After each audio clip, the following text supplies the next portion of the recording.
زمونږ دا مطالبه ده چې کوم پولیسوالو سره یې کړ کړو په هغې به مونږ پوره مال دغه کوو دعوا مونږ له به هغه چې دلته کوم چې دغه شوي دي کوم پولیس والا شوي دي او دا ځای کې ټریفک والا مونږ یې خو پېژنو نه او دې یې لومبې ویشتې به راکوي اوس به زه پېټرولو بوتل دا ځای په دې ځای سوځوم په دې ځای سوځوم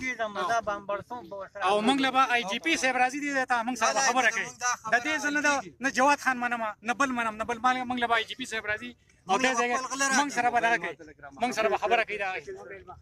زه ډېر په احترام سره ډېر په ادب سره د یار حسین مشرانو ته کشرانو ته د پارټۍ که هره پارټي ده که هغه کشر دی که مشر ټولو ته خواست کوم چې په دې باندې اکشن والے دلته ودرېږئ داسې ورسره د ثوابۍ ټول میډیا کوریج ته هم د ټیمانو ته خواست کوم چې راشئ ځکه دا ظلم دی دا نن د دې وړوکي سره وشه سبا او ما سره یې سبا او بل سره دا ټول زما کلیواله ولاړ دي خاص کر سیلپو والا ته چې سیلپۍ کوئ د خدای د رسول خاطر باندې لږ غیرت وکړئ او دلته ودرېږئ د دې به مونږ فیصله کوو د دې به مونږ تپوس کوو دا ټیرریست نو دا چې کوم دی نو د ډز نه دی کړی ټیک شوه پولیس والا دی لاس یې ورته ووه لاس یې واچو تی ووخه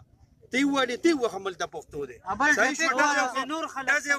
قطر کړی اوم ستا دا طریقه ده چې ته به دې ارست کړې دې به ته عدالت ته بوځې دې به ته عدالت ته بوځې دې به ته هلته کې سزا ورکړې دلته جج ناست دی دلته نظام دی دلته قانون دی دلته دا شي نشته دا خو به سبا به ته دلته بل څوک راټینګ کړي او بیا وجنې دا په ثوابۍ کې غټ کلی دی یار حسینو خو د بدقسمتۍ نه څوک د دې تپوس نه کړي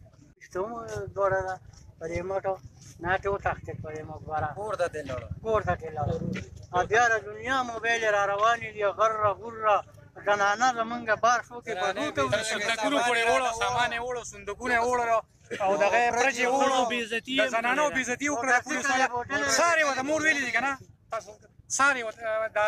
ایس ایچ او چې راغی نو سار یې وله مور ته ویلي دي چې دې به زه نن قسم یې ورته خوړی دې به زه نن ولم ښه نو د ده میډیکل رپورټ په دې تاڼه کې هم پروت دی چې میډیکل رپورټ پروت دی چې دې دغه دی مینټلي ډسټرب دی که نه دلته عدالت کې هم د میډیکل رپورټ پروت دی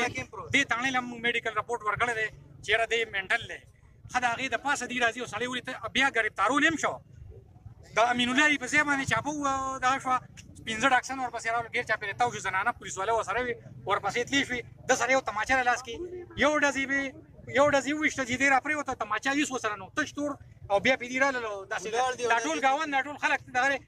داسې وویشته نیمه ګنټه ورسره څوک پرېښودل نه چې تر کومې دې ساه نه وختلې خو دا شی دی چې لایسنس تا جوړ کړو نو د حکومت دا پابند دی چې هغه به ګوري او هغه به دغه کېږي دا طریقه خو نه چې ته په موټر سایکل سړی روان دی تماچه ورسره لایسنس یې او ته به ولې په روانه کې دیکه ورکوې به کته غواړې به لازمن تا سره جنګ کوي دا طریقه نه دا طریقه نه ده چې تا سره پولیس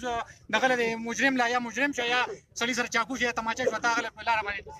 دغه ورکوې موټر سایکل نه ورځې خامخا هغه لکو هغه مزغونه دغه نو دې سره جنګ وکړو خو ډز یې نه دی کړی څپېړی پولیس والا له نه ورکړی دی والې دی دا دی کې چوک کې والې دی او ډز یې پې هم پکړی دی په لاس یې ویشتې هم دی اوس یې څو ډز ویشتې دي اوس یې په مړونې باندې چې لس دی که شل دی پروت دی تاسو یې کوریج وکړئ خیر دی ویې ګورئ خو سر لیوني یې ویشتې دی صاحب چې دې لومبې وویشته که نه څوک دغه راکوي چې دې لومبې وویشته نو دې نه مړو نه هغه و ښه بس پرېوته او دې دغه ټایم کې 50 پولیس والو دې ګرفتارولی شو داسې وخواته راغلل او داسې ډزې